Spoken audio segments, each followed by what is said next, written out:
Magkaiba po yan, hiwalay po natin.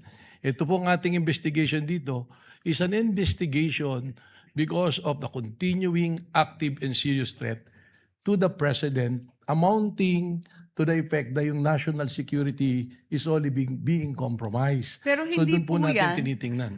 Hindi po yan ang sinabi ninyo eh. Kasi ang sinabi ninyo doon sa House of Representatives, sa Justice Committee, maliwanag. Sa amin nyo na meron kaming leads at mukhang ito na talaga ang findings. Kaya nga po nag-file ng kaso ng grave threat at inciting to sedition. Sabi ninyo, yan ang dahilan. That was your statement.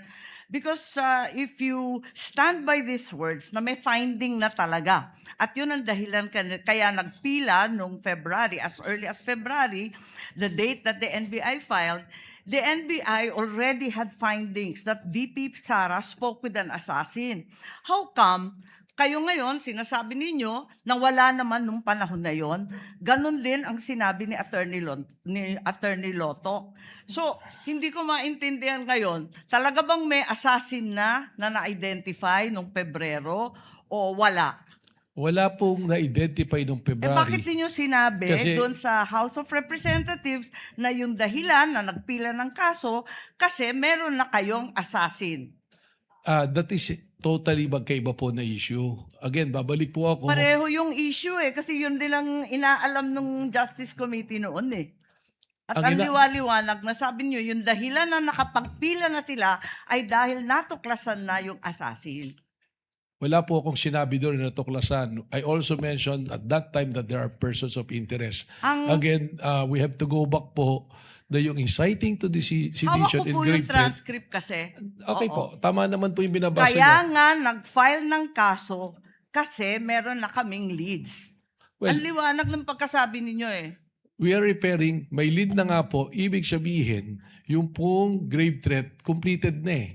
Meron ng threat. In fact, tumatawid na po tayo sa merong kinausap. And we are already talking about na doon sa admission ni mismo ni Vice President Sara na meron siyang kinausap na papatay at pumayag yung papatay. Parang napakaliwanag nung sinabi niyo noon at mas malabo di hamak ngayon. Ngayon, bakit kinailangan pa mag-issue ng AO11 kung talaga namang continuing investigation?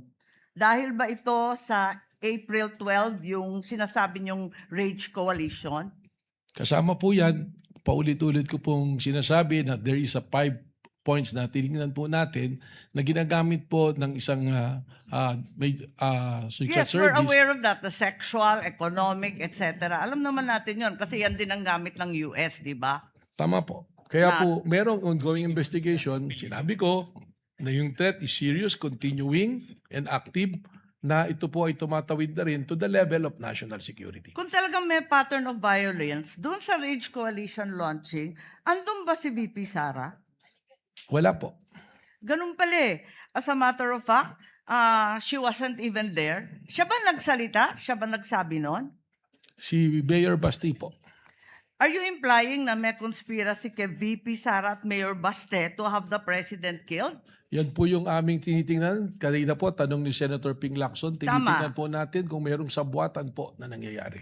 May katibayan ba tayo dito sa conspiracy? Dahil matindi ang pinag-aralan nyo bilang abogado. Sapat ba ito para ipakita na may conspiracy dun sa dalawa? Yun po din yung sagot ko kanina kay Senator Ping Lacson, kaya po hindi pa nakasuhan sapagkat tulad po ng mga kaso na pumapasok at alam po ng mga abogado na conspiracy is sometimes harder to prove than the crime itself.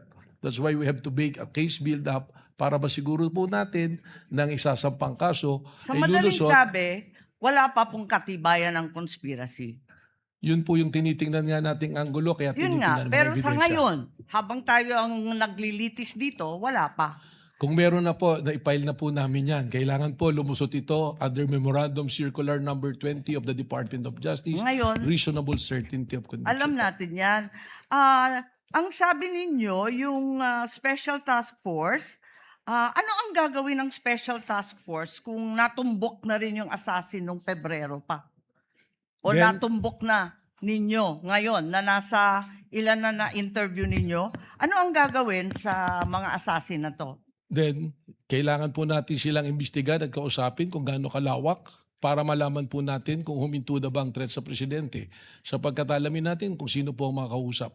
Dahil maraming nagtatanong kung bakit pa kailangan mag-case build-up samantalang eto na tayo sa impeachment trial, eto na tayo na wala pang actual assassination, kaya hindi naman maintindihan kung ano pa ang silbi ng Special Task Force.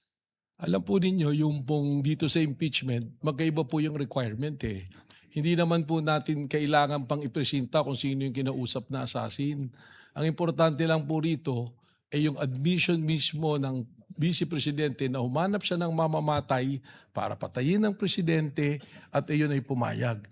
Doon po papasok na yan. Dahil po respectfully, dito po sa impeachment court, hindi naman po necessary na may criminal conviction. Kaya po inilatag po yan kung ano-ano yung mga basehan po. Kindly wind up, Sa Senator ating Judge Amy. presiding judge at pati na rin kay Attorney Matibag, ang ating direktor, sabi po ninyo na matutumbok ninyo ito sa loob ng 3 hanggang 6 na buwan. Kung maaari, sabihin na ninyo sa amin, pwede naman i-disclose kung tutuusin at sasampahan naman yan ng demanda through regular filing, hindi dito sa impeachment. At di naman siya subject of arrest for inquest proceeding. Bakit hindi sabihin? Or kung maaari, bumalik na lang kayo in 3 to 6 months. Pwede bang i-request yun kapag meron na kayo natuklasan at napunteriyang assassin? Again, ang sagot ko po dyan, iba po naman yung national security protection at impeachment. Dito po sa impeachment, yung sinasabing betrayal of public trust ay pumasok na po dahil meron pong sinumpang tungkulin ng ating Vice Presidente to protect and defend the Constitution, execute the law, do justice to everyone, and consecrate herself to the service of the nation. Alam po natin Yung yan. pong ginawa niya po, papasok po yun sa betrayal of public trust kasi enforce the law, do justice. Pero ito po, execute the law, ito execute the president po eh. Alam po natin yan, pero binubuo natin ang mga elemento ng grave threats at inciting to sedition. Maraming salamat.